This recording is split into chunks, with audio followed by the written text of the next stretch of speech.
Our story opens in the depths of a dark and damp cavern, where a mysterious liquid steadily drips from the ceiling. One of the adventurers has suffered a severe injury and is struggling to remain conscious after the brutal climb. Despite the exhaustion weighing them down, the group pushes forward while urging their wounded companion to hold on just a little longer. Morale is hitting rock bottom as more members of the subjugation party collapse from pure fatigue. With their mana supplies nearly depleted and death looming over them, the warriors begin to question if they will ever make it out alive. Their only beacon of hope is the Empire's greatest hero, Byrne, who stands tall in his gleaming silver armor to lead them. Byrne encourages his wavering allies to find their resolve and keep fighting despite the overwhelming odds. A trail of discarded weapons serves as a grim reminder of the heavy price they have already paid on this journey. Byrne feels the weight of every fallen comrade, knowing that his party has shrunk significantly since they first departed. They were ambushed by terrifying plant-like monsters that tore through their ranks,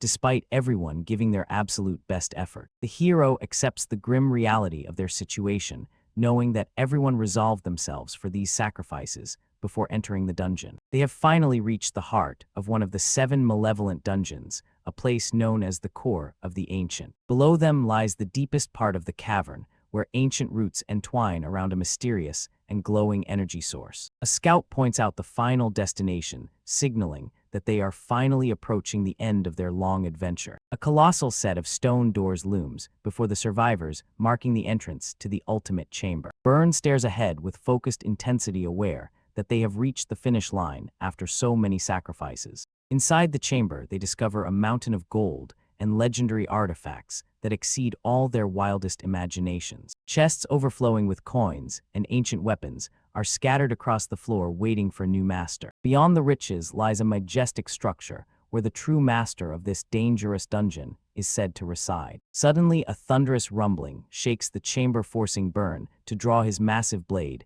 and prepare for combat. He commands his men to get into formation, placing the shields and swordsmen at the front to brace for an attack. The magicians are ordered to illuminate the darkness so the party can identify the threat hidden in the shadows. A brilliant orb of magical light is cast upwards, slowly revealing the terrifying truth of what they have disturbed. A massive silhouette begins to emerge from the darkness, towering over the terrified human invaders. 2 giant glowing eyes snap open, filled with a malevolent power that freezes the adventurers in their tracks. Even the legendary hero is paralyzed by the sheer presence of the beast that has been sleeping in this throne room. The creature reveals a gaping maw lined with rows of crystalline teeth, enough to swallow the entire party in a single bite. Realizing the scale of the monster they face, the command is given to flee before the dungeon master can strike. Back in the inner sanctum, a skeletal guardian named Patrick tries to summarize the bizarre situation to his master. The dungeon master, Lord Swallow, seems more annoyed by the interruption of his nap